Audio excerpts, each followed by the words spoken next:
From sprawling high-speed rail networks to massive dams and futuristic cities. It seems like China builds everything faster, bigger and bolder. But it's actually not that easy to find reliable information about their most recent projects, at least not in Western media. And that's precisely why we're here today.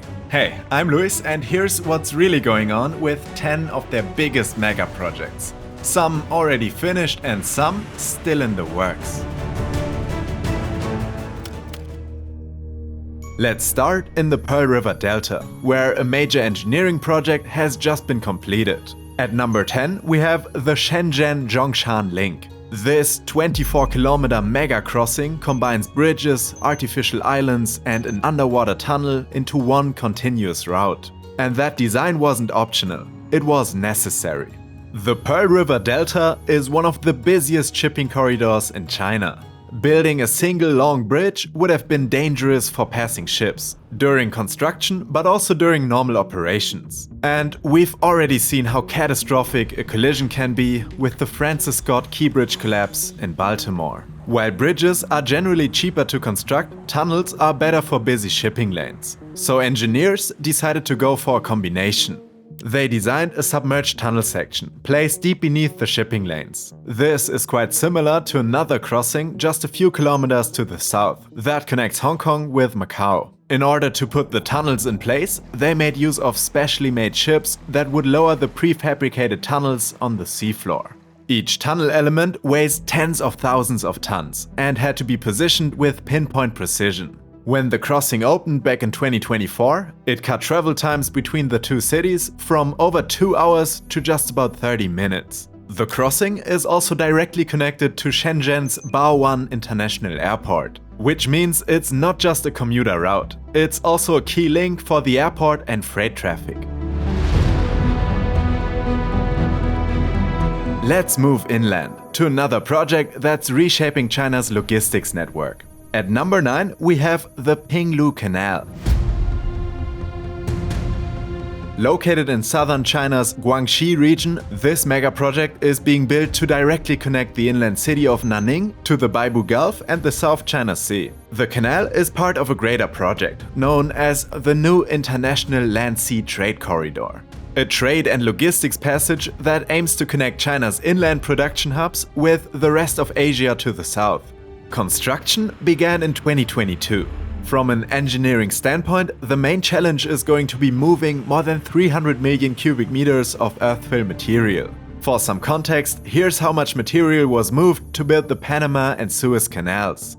Crews are also building new locks and reshaping existing rivers to control water levels and ship traffic. Once complete, the canal will stretch 130 kilometers. Effectively turning cities like Nanning into coastal port cities. Currently, the project is expected to be completed in 2026.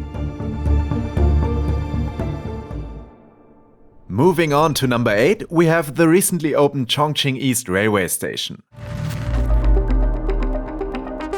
This massive structure is the single largest passenger railway station in the world. At 1.2 million square meters, it's even bigger than some full-sized airport terminals. It's located in the Nan'an district of Chongqing and serves as a vital link in China's rail network.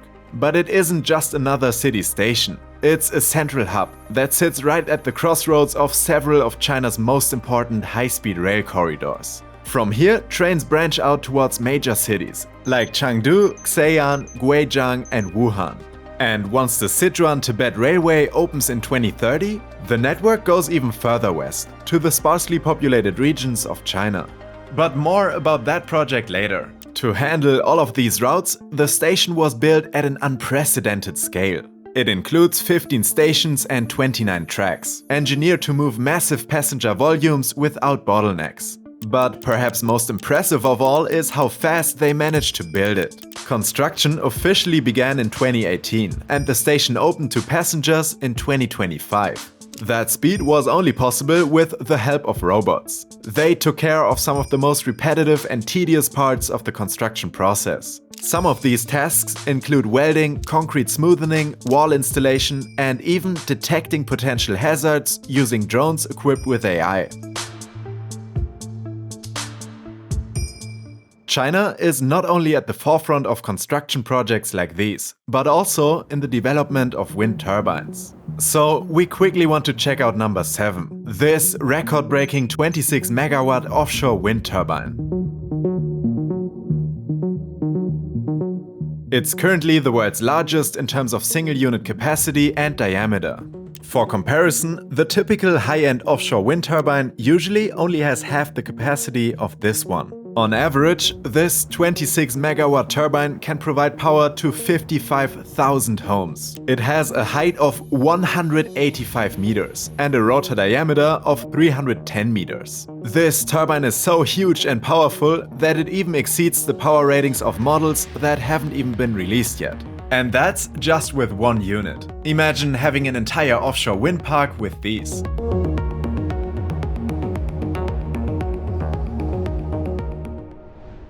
Next, we take a look at a much larger project. This is number 6, the Central Yunnan Water Diversion Project. Located in southwest China, this mega project is designed to solve one of Yunnan province's biggest long-term problems: uneven water distribution. While Yunnan is home to the Jinsha River, much of central Yunnan, including the capital Kunming, struggles with chronic water shortages. China's solution? Move the water to where it's needed. This project ties into China's broader strategy of large-scale water redistribution. We actually made an entire video about the North-South Water Transfer Project, if you want to check it out. The project will divert water from the Jinsha River and send it east and south across the province, through a massive system of tunnels over 600 kilometers long. In fact, more than 90% of the system will be composed of underground tunnels. And with the region's rough terrain and geology, the construction process is anything but easy. Some interesting sections include the world's longest water tunnel, as well as the largest underground pump room in the world. Once fully operational, the system is expected to serve up to 11 million people. Like many of China's water mega projects, the Central Yunnan Water Diversion isn't just about infrastructure. It's about reshaping where people can live, where cities can grow, and how entire regions survive against all odds. Moving on at number 5 is the Greater Bay Area Sports Center, designed by the legendary Zaha Hadid architects.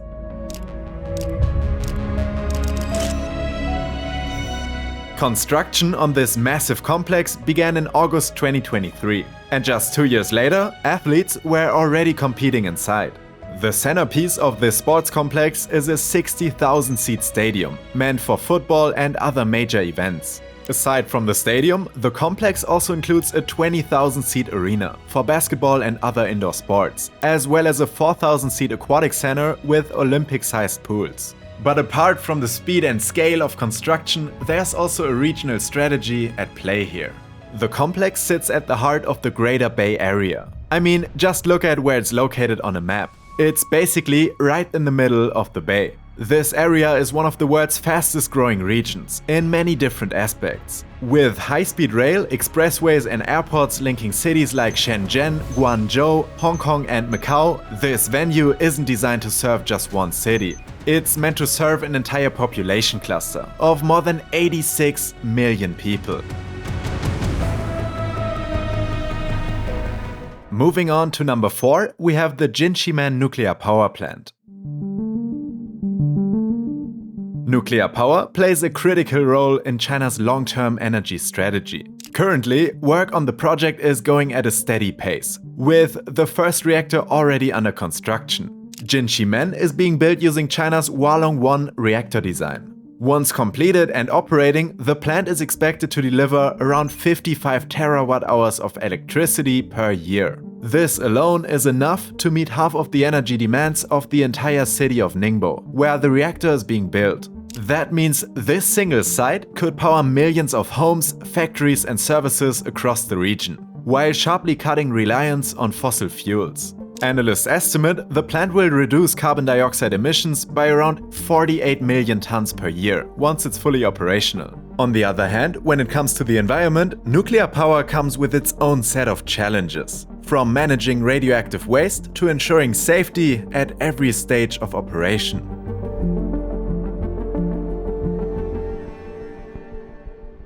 At number 3, we have a mega project that's quite literally on another level. Welcome to the Huajiang Canyon Bridge. We first featured it on our channel while it was still under construction, and now, just a year later, it's open to the public. At an insane 625 meters above the ground, this is the single highest bridge in the world. It's a steel truss suspension bridge that stretches nearly 3 kilometers, with the main span reaching almost half of that. Though it took only 3.5 years to construct, it was definitely not easy. The Huajiang Canyon Bridge spans one of the deepest and most rock gorges in the world. But the country is no stranger when it comes to building high bridges like this one. In fact, 10 out of the 10 tallest in the world are all located in China. The bridge is supported by 2 enormous towers, anchored directly into the canyon's cliff faces. A major engineering challenge they had to face was the installation of the main bridge deck itself. Normally, cranes would be positioned on the ground in order to place parts of the deck one by one. But in this case, that's basically impossible, because of how far the deck is from the ground. There simply are no cranes that can reach such heights. In other cases, where cranes can't be used from the ground, the deck is placed from either side until they eventually meet in the middle. But because of the large scale, that also wasn't an option. So they went for an interesting solution. They used the main steel cable as sort of a zip line, where parts of the bridge deck could be slowly transported from the top of the towers to the middle of the canyon. Once the pieces are where they're needed, workers then secure it in place by connecting cables up to the main suspension. Today, the bridge is a crucial part of the Liuji-Anlong Expressway, cutting travel times across the canyon by more than an hour.